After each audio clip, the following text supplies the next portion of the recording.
होली बीत चुकी है, रंग लगभग सभी के धुल चुके हैं, कपड़े भी साफ हो चुके हैं, लेकिन एक सवाल शायद अभी भी बाकी है कि इस बार होली पर आपने जो गुजिया खाई, मिठाई खाई, ठंडाई पी, क्या उसमें इस्तेमाल हुआ खोया, घी सच में असली था या फिर हम सब ने अपने त्योहार की खुशी में अनजाने में जहर वाली, मिलावट वाली मिठाई खाई। ये कोई छोटी बात नहीं है, क्योंकि भारत में फूड मिलावट अब एक बड़ी समस्या बन चुकी है। देश की फूड रेगुलेटर संस्था food safety and standard authority of India यानी FSSAI के आंकड़े बताते हैं कि साल 2025 में करीब 17,73,000 से ज्यादा फूड सैंपल टेस्ट किए गए थे। इन सैंपलों में से 34,388 नमूने फेल हो गए, यानी उनमें से या तो मिलावट पाई गई या वे सुरक्षा मानकों पर खरे नहीं उतरे। मतलब लगभग हर पांचवां सैंपल किसी न किसी तरह से अनसेफ था। सोचिए, जब जांच में ही इतनी गड़बड़ी सामने आ रही हो तो बाजार में असल में कितना मिलावटी खाना घूम रहा होगा, इसका अंदाजा लगाना मुश्किल नहीं है। और यह समस्या किसी एक शहर राज्य की नहीं है, बल्कि पूरे देश की है। त्योहार के समय यह खतरा और बढ़ जाता है, क्योंकि मांग अचानक बहुत ज्यादा बढ़ जाती है। और इसका एक उदाहरण फरवरी 2026 में सामने आया, जब होली से ठीक पहले उत्तर प्रदेश के कानपुर में एक वेयर हाउस पर छापा पड़ा। वहां से करीब 14,000 लीटर मिलावटी खाद्य तेल, 1320 किलो सड़े हुए खजूर और नकली घी से भरे हुए कई ड्रम बरामद किए गए। सोचिए, यह सब आखिर जाना कहां था? सीधे लोगों की थाली में, त्योहार के खाने में।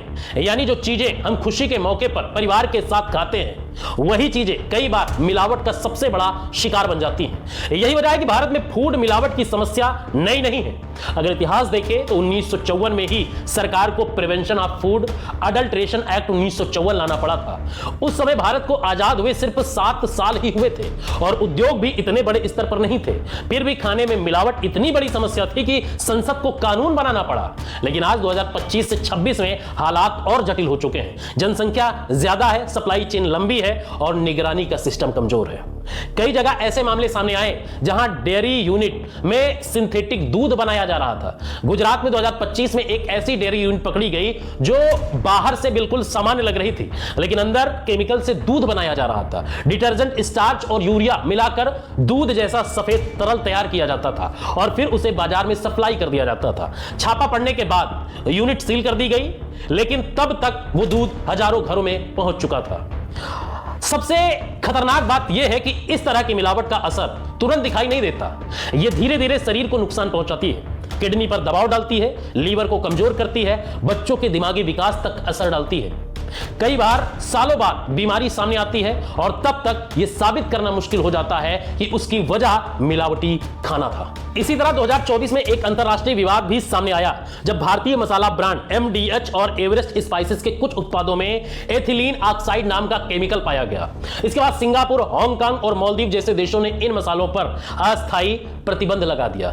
यह वही केमिकल है जिसे लंबे समय तक शरीर में जाने पर कैंसर का खतरा बढ़ाने वाला माना जाता है। दिलचस्प बात यह है कि यह मसाला भारत में नहीं बल्कि विदेशों में जांच के दौरान पकड़ा गया और इसके बाद FSSAI ने देश भर में मसालों की जांच शुरू की और पाया कि लगभग 32% ढीले मसालों के सैंपल में किसी न किसी तरह की मिलावट मौजूद थी। यानी जो हल्दी, मिर्च, धनिया हम खुला खरीदते हैं, उसमें रंग या सस्ता पाउडर मिलाकर उसे ज्यादा चमकीला बना दिया जाता है। त्योहारों में सिर्फ मिठाई ही नहीं बल्कि व्रत का खाना भी सुरक्षित नहीं है।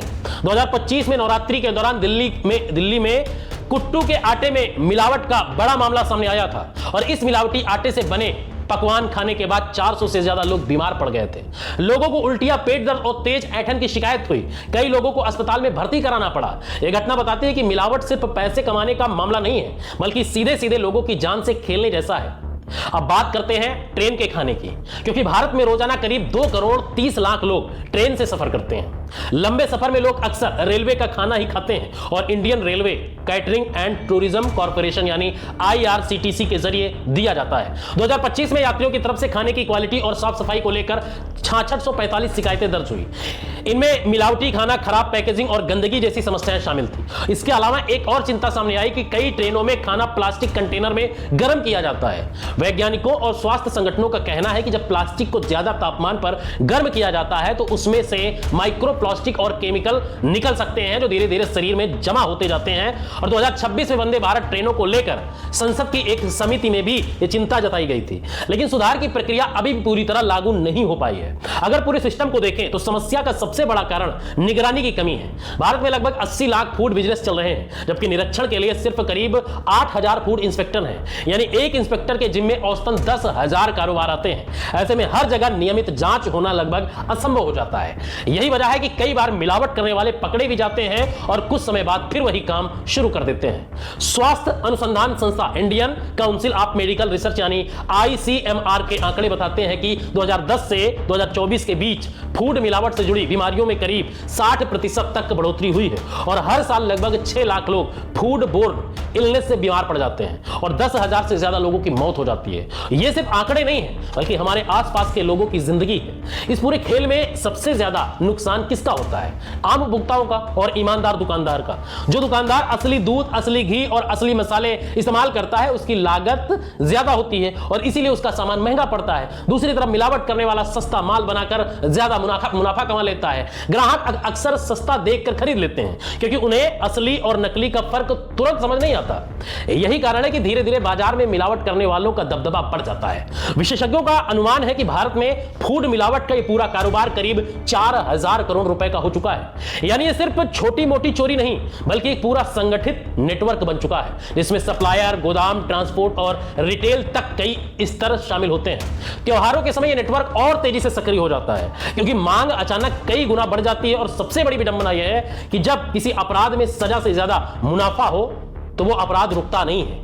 यही वजह है कि फूड मिलावट का ये चक्र बार बार दोहराया जाता है। इसलिए जरूरी है कि लोग खुद भी जागरूक रहें। अगर खाने में अजीब स्वाद, गंध या रंग लगे तो तुरंत शिकायत कर सकते हैं आप। FSSAI के हेल्पलाइन नंबर 1800112100 पर भी जानकारी दी जा सकती है। ट्रेन में सफर करते समय अगर खाने में समस्या होती है तो IRCTC ऐप या हेल्पलाइन नंबर 139 पर शिकायत दर्ज कराई जा सकती है। हर शिकायत सिस्टम के लिए एक डेटा पॉइंट बनती है और धीरे धीरे सुधार का दबाव बनाती है। आखिर में एक बात समझना जरूरी है, किसी भी समाज की असली पहचान इस बात से होती है कि वो अपने सबसे कमजोर लोगों की कितनी रक्षा करता है। हमारे समाज में सबसे कमजोर वही लोग हैं जो भरोसे के साथ बाजार में खाना खरीदते हैं। वो माँ जो बच्चों के लिए मिठाई बनाती है, वो बुजुर्ग जो सफर में जो मिल जाए वही खा लेते हैं, और वो बच्चा जो त्योहार पर मिठाई देखकर खुश हो जाता है। अगर उनका भोजन सुरक्षित नहीं है तो हमें सच में सोचना पड़ेगा कि हम किस दिशा में जा रहे हैं। होली खत्म हो गई है, लेकिन सवाल यह अभी भी जिंदा है, हम जो खा रहे हैं वो सच में खाना है या सिर्फ दिखने में खाना है? असल में वो जहर है जो हमें धीरे धीरे मार रहा है। फिलहाल इस वीडियो में इतना ही, लेकिन आप लोगों को कैसा लगा है कमेंट पे अपनी राय जरूर दीजिए और वीडियो को दूसरों तक शेयर करिए ताकि हम ऐसे ही कंटेंट आप तक पहुंचा सकें और आप लोग हमें अप्रिशिएट करते रहें। मिलते हैं नए वीडियो में, तब तक के लिए जय हिंद, जय भारत।